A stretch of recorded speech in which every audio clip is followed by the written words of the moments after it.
Good afternoon, everyone. Good evening. It is after 6 o'clock, so my manner says I should say good evening. Thank you for joining us for our session 2 conversation regarding keeping you and your family healthy as you become a healer. Hello. Hi, we're just getting started. All right, so Hello. I will share with you again our screen. Remember that a healer from the Gamma Alpha Alpha Zeta's view is a health equity ambassador leader. You will be empowered through your interaction with us on this night and hopefully the following 2 Thursdays to learn more about how to keep yourself and those you love healthy during this COVID season. We are so excited tonight that we have with us for our expert guest, a wonderful person, and I'm not going to steal the thunder. I am going to turn it over to our chapter member, Dr. Ellen Buckner, who will introduce our expert. Once she has been introduced, she has guests that she's going to introduce to us, and then we will proceed with our Jeopardy game. Dr. Sarah Buckner, will you introduce our expert? It is my pleasure. Can you hear me? Yes, we hear you. Okay. It is my pleasure to welcome Dr. Ahine Amamu tonight. She is a colleague of mine and in the School of Public Health at Samford University. She brings over 20 years of public health experience as a biostatistician and epidemiologist. She is the professor and director of graduate studies at Samford University's School of Public Health. She has previously worked at the University of North Carolina in Chapel Hill, where her work focused on chronic kidney disease, cancer, eliminating health disparities, and community-based participatory research. Her research interests include health disparities, chronic diseases, and utilizing big data sets to examine health outcomes for populations.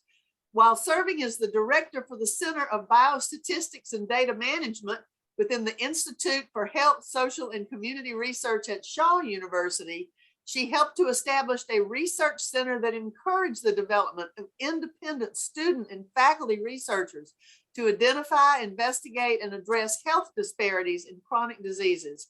She is passionate about giving back to her community and enjoys serving as a missionary. She has helped develop health ambassador programs, which makes her perfect for our purpose, and health screening initiatives and mission trips to Ghana, as well as to address the health needs of communities. Please welcome Dr. Ahine Amamu. And she has the biggest smile in all of Samford's College of Health Sciences. Thank you, Ellen. I appreciate it. And I truly am honored to be here with you guys this evening. I'd like to first of all thank my parents, Dr. Paul and Gwen Amamu. They've joined us today. We all are living in Birmingham, Alabama, but I'm excited that they joined in with us this evening. Just to sort of tell a little bit more about myself, I always like to let people know that I was born here in Birmingham, Alabama, and educated in the Birmingham public school system. It is important for me to say that in every avenue in which I have an opportunity to present. And that's because you rarely hear good things coming out of public schools and good things coming out of Birmingham public schools. And I can just say that I am one of the counterfactuals, and the fact that I feel like I was successful out of the school system and excited to be able to have opportunities to engage with community members as we are navigating this life that God has given us together. And so I'm just excited to have this informal conversation with you about COVID and COVID vaccinations. I think that it's my understanding from Dr. Hendricks that we will play Jeopardy. And while we're playing Jeopardy, I have introduced several questions that'll examine some of the myths and facts of COVID vaccinations. and also some little known facts about COVID vaccines. So I look forward to us working through some of these questions and sort of dropping in nuggets as each one goes through. So again, thank you, and I'm honored to have this unique opportunity to work with you. Thank you so much for consenting to be our expert person tonight.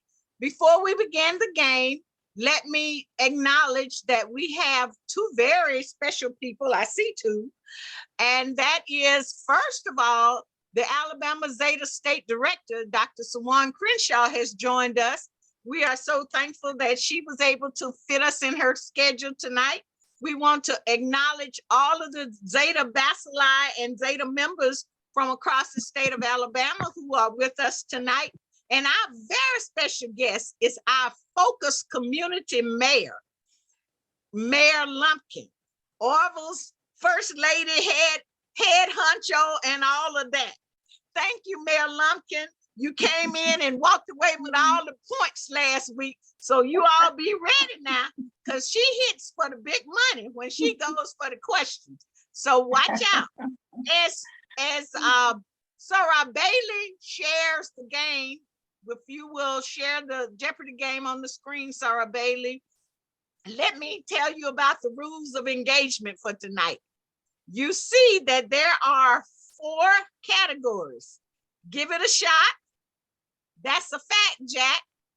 I don't feel well. Going viral. Masked and vaxxed. Now, masked and vaxxed is going to be the bonus area for tonight. That means even though she has 100, 200, 300, 400, 500, we're gonna make all of those categories double jeopardy. All right? Now, those of you who came last week, you know you left with points. And so we still have those running points from last week. So you didn't lose those, we're carrying them over. But everyone has an opportunity, given the time, to ask a question. Remember, this is Jeopardy.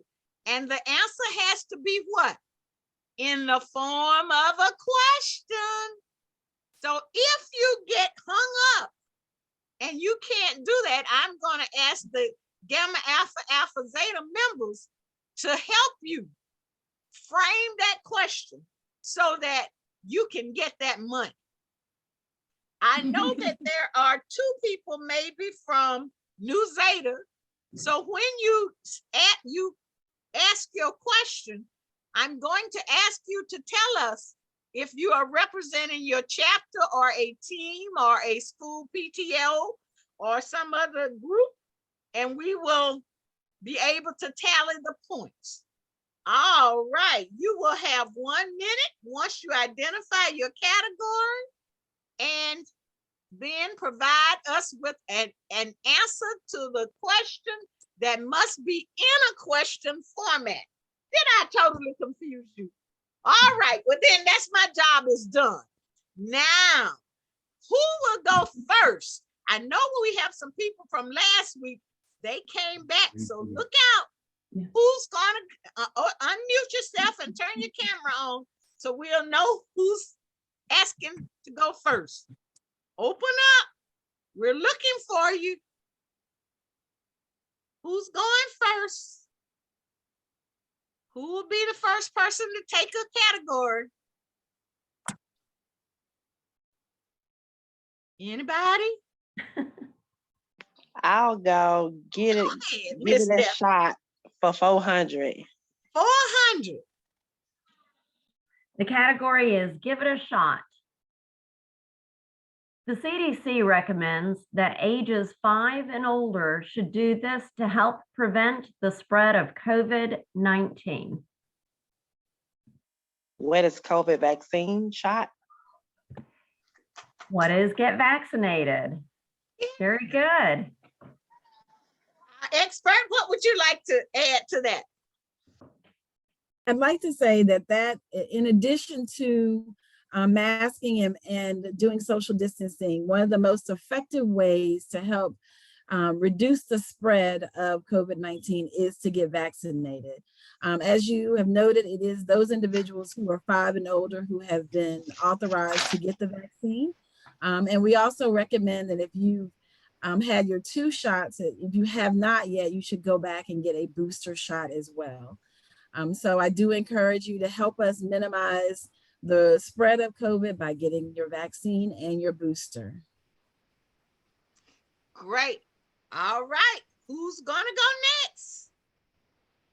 If you're on the phone, or unmute yourself so we can acknowledge you and give you the opportunity to choose a category.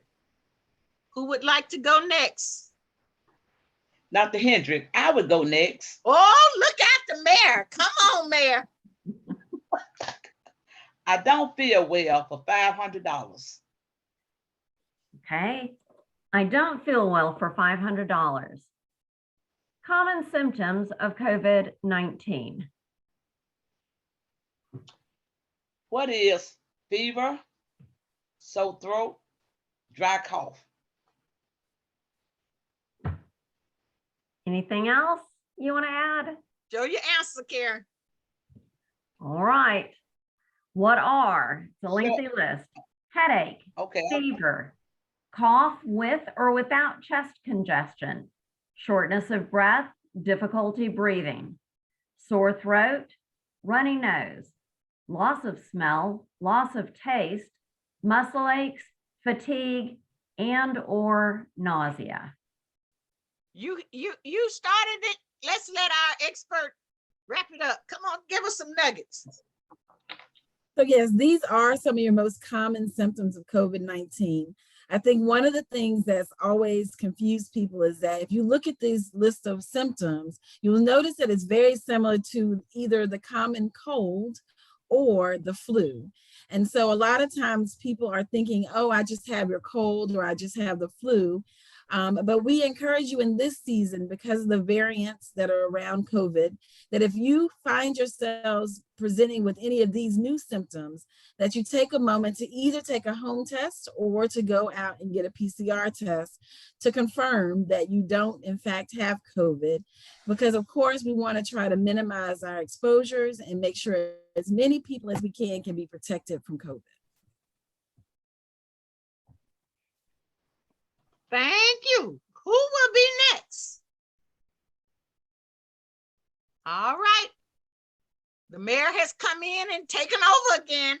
Who's gonna challenge her? Now she can go again. So step on up in there. Uh-oh, she looks like she's thinking. Don't be shy, guys. We're all here to learn together. I'll go again. Come on, Stephanie. Let's see, mask or vax for 500. Masked and vaxxed for 500. Dr. Hendricks, you said That's these a are all bonus, though. double She's gonna get jeopardy. 1,000. That's right, double jeopardy. The African-American woman credited for the science behind the COVID-19 vaccine.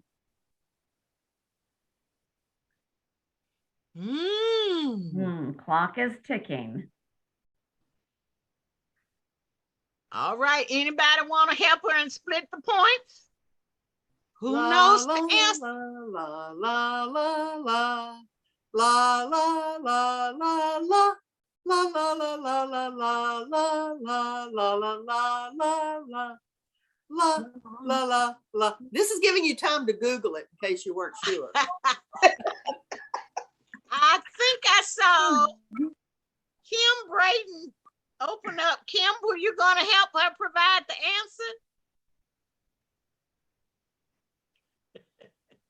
And Soror Saram Crenshaw has her hand up too.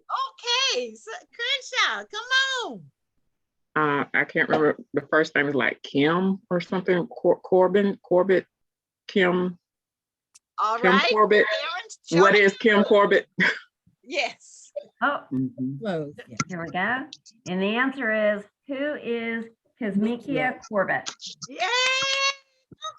So All right. So That's for the state director got her 1,000 points.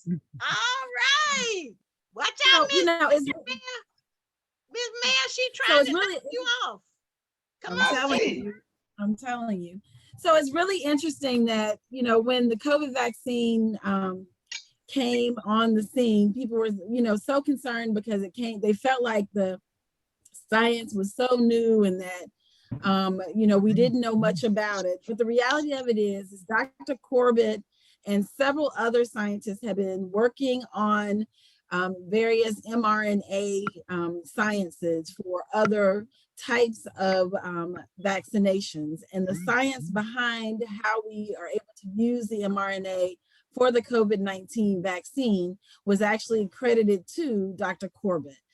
She's from North Carolina and did most of her work at North Carolina, and will actually go down in history as one of the main scientists that helped us combat COVID with the vaccine and her science. So, you know, it's exciting for me to be able to say, you know, as an African-American scientist that, you know, we had a role in this that could go down in history as being one of the most life-saving feats that we've had in the modern science.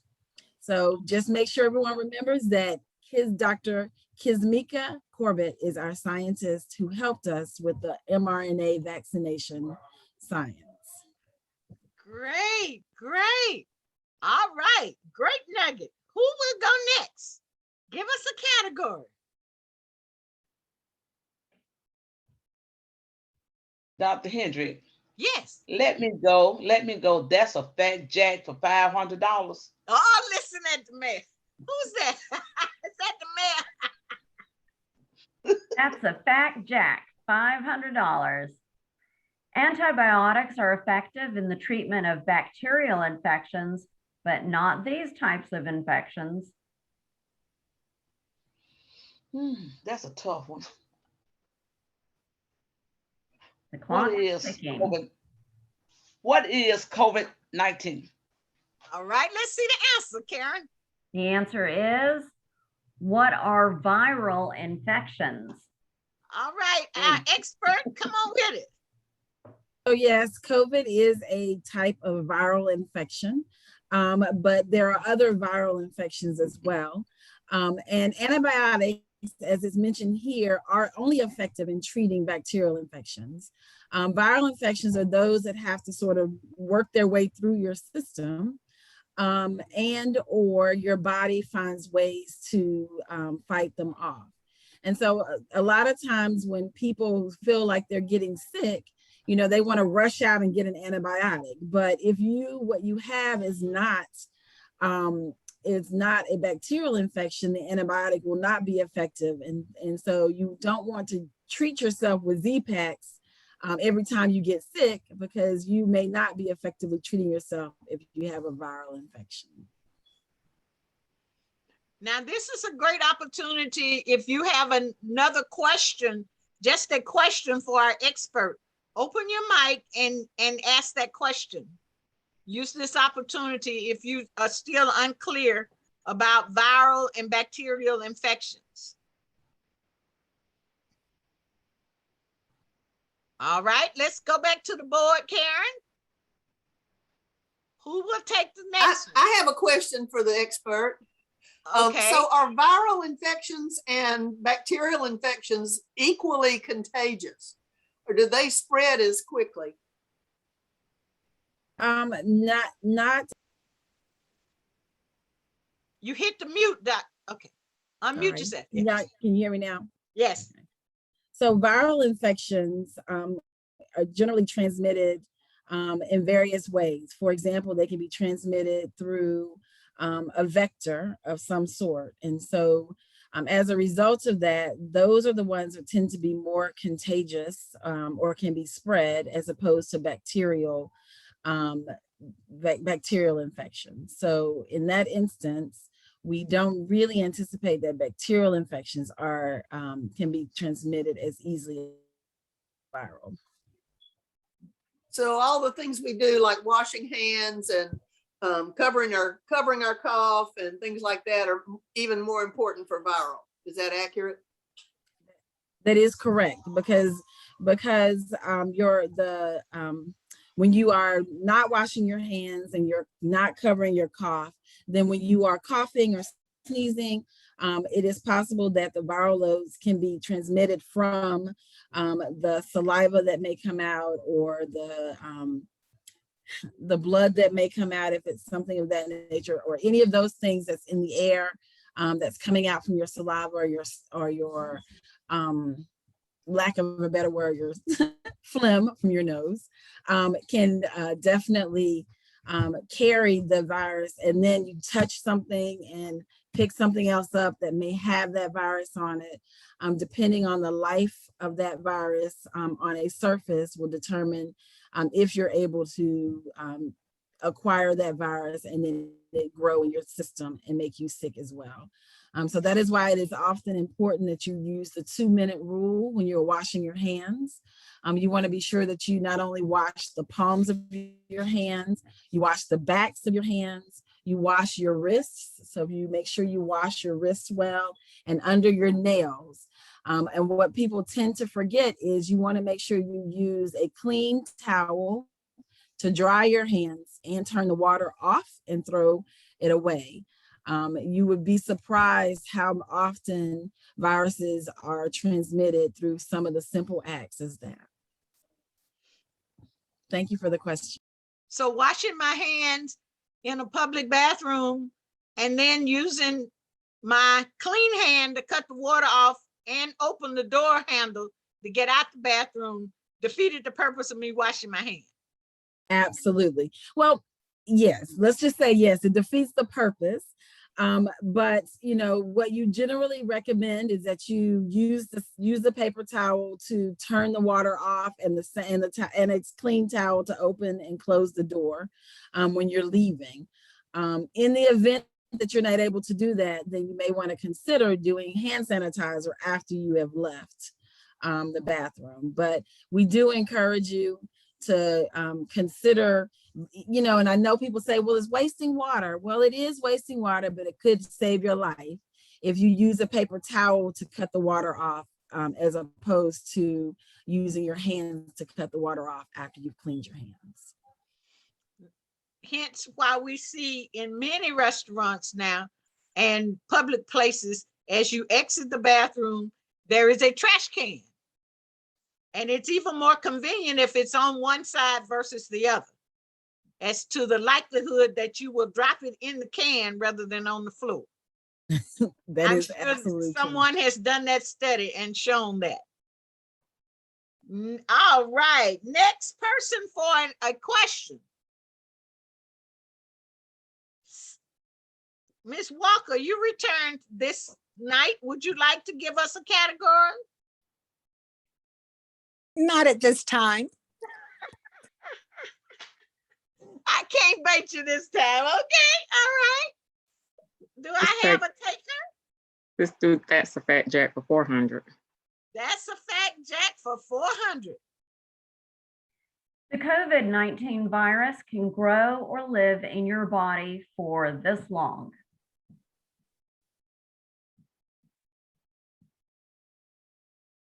I'm just guess, what is 90 days? Let's see the answer. What is up to 14 days? But I will say that was a great guess. And I'm sure you were thinking it's the 90 days, because a lot of times you've heard people say you need to wait 90 days after you've had the infection, and that you may potentially continue to present with a positive COVID test after that time period. That's primarily because of the antibodies that develop in your system as a result of having COVID. However, the active disease itself generally has a 14-day lifespan. I say generally because if you have other comorbidities, other concerns with your body that may cause you to be immunocompromised and have a harder time for your body to fight it off, it may take a little longer for it to actually take its full course in your system. But the COVID-19 virus does grow and live in your body for that period of time on average. And that is the reason why the 14-day isolation period was in place at the beginning of this pandemic. Thank you. Do we have another person that will take a category?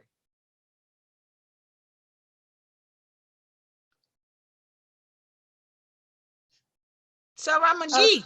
Okay, Wanda, you ready now? Yeah, let's just go ahead and clear up, give it a shot for 300. Okay. COVID-19 severity of illness is reduced if you do this before exposure and onset of illness.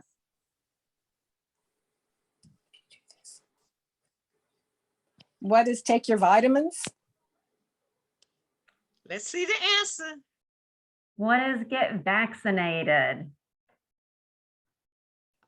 I always forget I need to follow So yes, the topic. That's good. No worries, no worries. Dr. Amamu, this was one of my favorite points because, you know, a lot of people say that vaccination doesn't mean doesn't work. You can't do it. It won't make you better. But isn't it true that it reduces this severity? yes. So it is. I think that a lot of people fail to realize that when the vaccine was first introduced, you know, we were hearing things like, oh, there's only 64% efficacy for the J&J vaccine, 96% for the Moderna and the Pfizer. But that was for hospitalizations and death. And I think that what we want people to recognize is that, you know, the COVID vaccine has been extremely successful in keeping those numbers of severe illness at a minimum. Yes, we've seen this current shift with the Omicron variant, where there is some increase of those individuals who are vaccinated and boosted still getting Omicron. That is just a natural artifact of how viruses mutate. However, you'll notice that the severity of those illnesses have been significantly reduced. If you were to take some time and look on UAB's medical site, there's a great graphic that shows you the differences between hospitalizations and deaths as it relates to those who are vaccinated and those who are not vaccinated. And you are almost 7 to 8 times more likely to be hospitalized if you are unvaccinated than if you have the COVID vaccine. So, you know, we want to continue to encourage people to get the vaccination, even if you are concerned about the side effects of the vaccine. Trust me when I say the side effects of the vaccine are better than the disease itself and this long-lasting impact that it can have on your health. So please, please, please continue to encourage your loved ones to consider getting the vaccine to minimize their risks of severe illness. Thank you. Dr. Hendricks, if I can add one more point to that. When you are vaccinated, the full benefits of vaccination don't really occur until about week 2. So there are instances where people are vaccinated and they think that it's an immediate coverage with benefits, and then you can participate in activities that are high risk. That's not the case. So there's a 2-week period of time after vaccination before you see full benefits of vaccination. So I want to make sure that's put out there. And Karen, thank you for clarifying that piece. And I think it's important that you understand the reason that 2 weeks is necessary. What the vaccine is actually doing is it's placing what we call a memory cell, for lack of a better word, into your system, so that what happens is your body recognizes it as a foreign entity and builds up an antibody response to it. And so it's taking those 2 weeks for your body to go through the entire process of remembering what a COVID vaccine or a COVID virus would look like in your body, so that immunity can be built up and the antibodies can be remembered, so that in the event that you're ever officially exposed to COVID, at that point, your body will remember how it needs to develop the antibodies to fight that particular exposure of the vaccine, of the virus. So it is true that you have a 2-week period after your shot. And of course, that's the preference is to have 2 shots. So you'd have your first vaccine, you'd wait about 3 weeks to have your second vaccine. And then you would wait on average of 3 to 6 months. So the science is still out to get your booster. And so we want to just make sure that you recognize the necessity of a booster to help continue on the coverage that the vaccine allows you to have.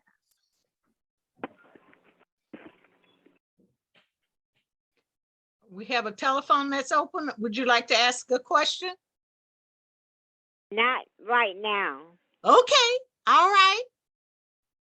Dr. Ford, would you ask the next question? I want somebody to go to Masked and Vaxxed again. I want to hear some of the.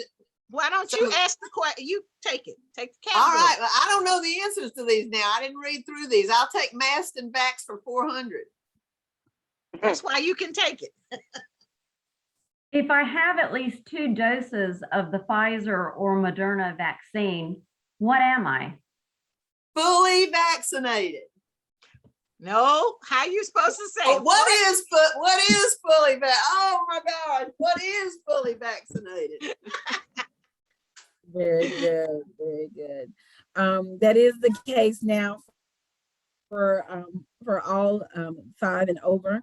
I would imagine as science continues to evolve, we may add in the booster per definitions, but as of right now, we are looking at fully vaccinated being at least 2 doses of the Pfizer or Moderna vaccine. If some of you may have gotten the Johnson & Johnson 1 shot, then you are encouraged to get one of the Pfizer or Moderna as your second shot.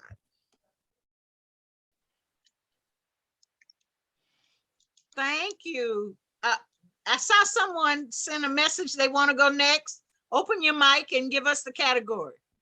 Remember that last category is bonus double jeopardy. Who will go next? Let me see who sent me a message. Somebody. It looks like it was Shaniqua. Shaniqua, what would you like? I could select the category 4. All right. Go ahead. That's a fact, Jack, for 100. Okay. That's a fact, Jack, for 100. Coronaviruses are mainly known to affect animals, but can occasionally jump to. You're going to try it, Dr. Ford? What is a human? Yes, what are humans? All right. Our expert. Unmute yourself. We see you talking. All right, there you go. All right. So many people feel like the coronavirus, as in COVID-19 that we currently know, is the first time corona has ever shown up, and that is actually not the case. For over 50 years, people have been studying coronaviruses, and they generally do begin in animals and can mutate to humans. But humans, as you are aware, are animals as well. We are a mammal species. So it's not necessarily any different. It's just that it impacts humans in a different way than it does animals. So it is the case that it does move potentially from animals to humans. Okay, we have time for one more. Let's get it out of Masked and Vaxxed. Bonus. I'm steering you over to those bonus. Who will take it? I'll go. All right, Stephanie. Stephanie's gonna get her points today. Yes. Let's go for 300. All right. Masked and Vaxxed for 300. The type of Pfizer and Moderna COVID-19 vaccine. When is vaccination? Let's see the answer. What is messenger RNA, also known as mRNA? Our expert? So that was a semi-trick question because there are two main types of vaccines. There's the mRNA, which is the newer version of vaccines that people are not used to. And then there's your traditional vaccine that most people are used to with regards to your flu vaccine and things of that nature. Your mRNA vaccination is one in which they are introducing as I mentioned earlier, a small particle that allows your body to begin to recognize and memorize the exposed virus that you're trying to fight off. It's important that I mention that people, when they first heard about the mRNA vaccine, there were lots of conversations about the mRNA is injecting microchips into your bloodstream, and the mRNA is changing the DNA of the individuals. And I just want to make sure that it's very clear that those are in fact all false. There is no medical, there's no microchip that's getting inserted in you through this mRNA process. There's also no transfer or no changing of your DNA as a result of this vaccine. This vaccine is just a new science where pieces of genetic material are being introduced so that your body would have a reminder of what the COVID vaccine protein looks like so that it can effectively fight it off. And so I just want to continue to let people know that the vaccines are safe, they are effective, and they are one of our best ways of helping us fight this COVID this COVID virus and return to some level of normalcy in life. So I have a question for Dr. Amamu.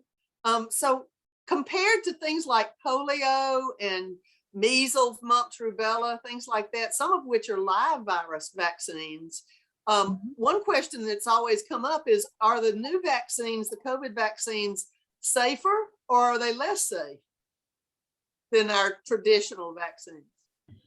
So the science is showing that it depends on what camp you're in. So with the COVID vaccines, you are not introducing a live virus into the system.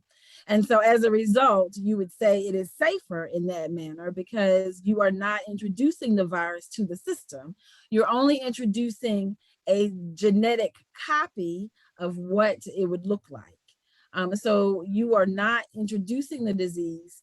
And that's what you would have done with the polio or with the chickenpox vaccine and so forth.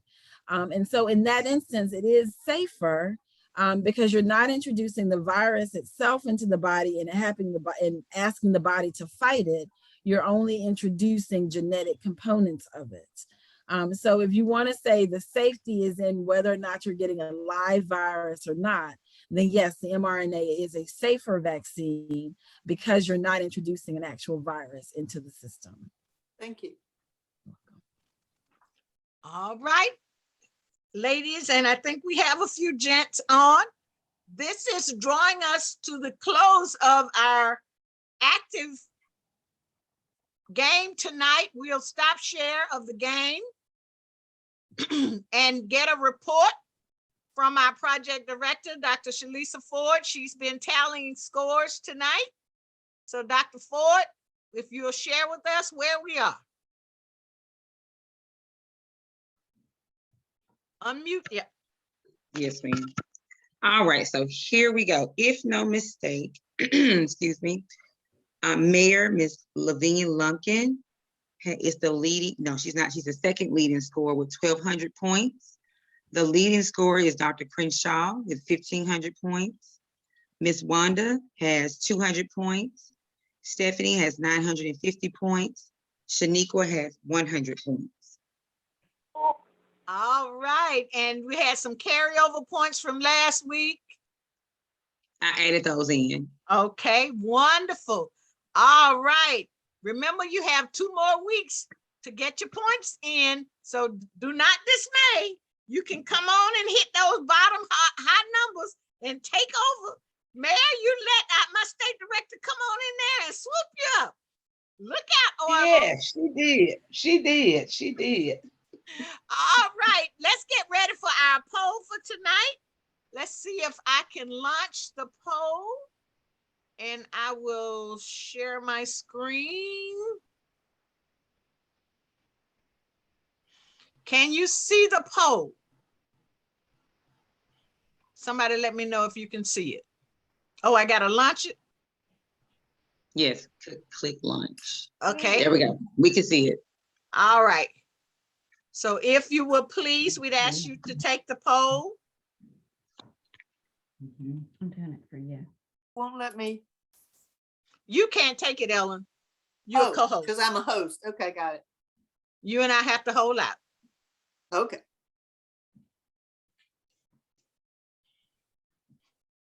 And we'll give everybody a chance. There are only 10 questions, so.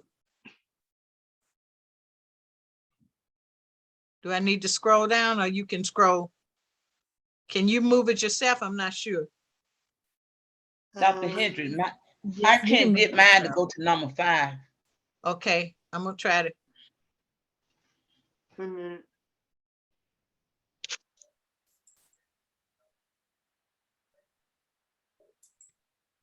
Oh, okay, here we go. Wait a minute, I can move it down. 1, 2. Here we go. And I'm on number 2. Everybody get number 2? Number No, 3. people are moving by themselves, I think. Okay, yeah, you can scroll it down off to the right. Mhm. Okay, we'll just wait till everybody finishes, and then I'll end the poll. Is everybody had a chance to get to 10? If you need more time, say need more time. Need more time. All right.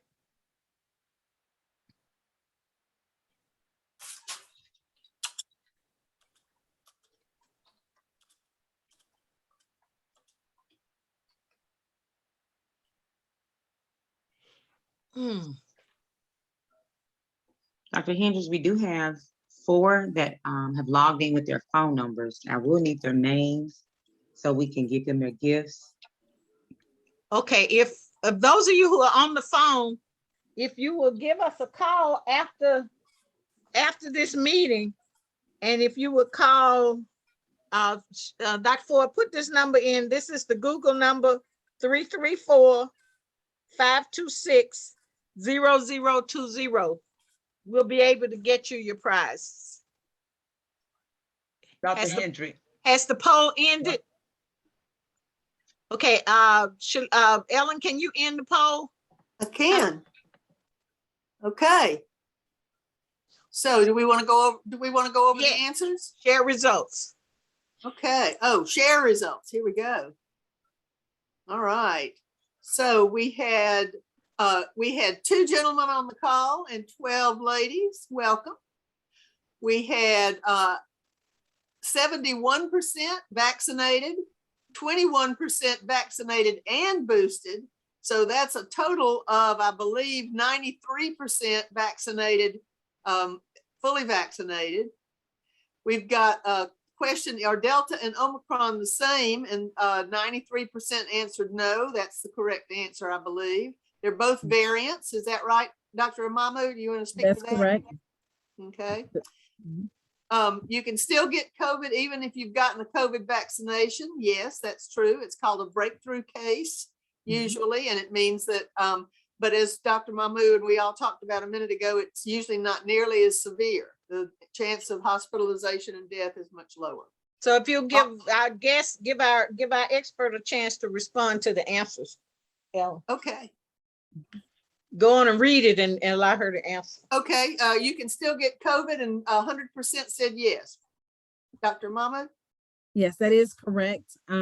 Depending on the variant and how it has mutated will determine whether or not the current vaccination is effective in keeping you from getting the virus. However, it does minimize your risk, as you said before, of having severe disease, hospitalization, or death. Next question is, all children and adults can get a COVID-19 vaccine. Had a split here. We had 36% said true and 64% said false. Dr. Amamu? So I can imagine most people said false because they know that children under the age of 5 are not eligible at this time to get the vaccine. We had hopes that in the last week and a half that the FDA was going to approve the vaccination plan for those under the age of 5. However, they are still going back and trying to adapt the strength of the vaccine. So at this time, only those ages 5 and older are eligible for the COVID vaccine. And that's probably why there was a mix-up and a break in who, when it said all children. That was a trick question. We're sorry. We threw that trick question in there. Yeah, that means they're watching, they're paying attention to new developments. That's a good thing. Question number 6, COVID-19 affects fertility. 100% said false. Is that correct? That is correct. I'm extremely excited to know that people recognize that the COVID vaccine has no impact on your fertility. That was one of the things that first came out when we were talking about COVID vaccines, and the science has proven that that is in fact not the case. So please, please, please make sure you encourage those who may have been hesitant at the beginning because of their concerns of fertility to go out and get vaccinated. Dr. Amamu, what about pregnant women? Can pregnant women take the vaccine? Yes, they can. And it's been shown that the protection that the vaccine provides the woman also gets passed on to the fetus and the child. The same as with breastfeeding. And so it is a good thing that you're able to build the antibodies up for these infants as it relates to COVID. Wonderful, wonderful. Number 7, getting a COVID vaccine can make you magnetic. So false. 100% said false. I'm glad again to hear that everyone says that's false. Again, there is no metal, there's no microchip, there is nothing of that nature that changes your physical makeup as a result of the COVID vaccine. So you will not become magnetic. I know you may have seen several politicians making that claim early on, but that is not the case. And the next one also, it will affect my DNA. 100% said false. Absolutely. Again, I'm so glad that you guys have learned that. Please continue to pass it forward. It does not change your DNA. And we've got a really good spread of ages. We need some of their high school kids. So bring your teenagers next time. We'll have to get Ms. Shelton and the superintendent at Selma involved and get them to spread the word, because we need some of those 12 to 19-year-olds in our group.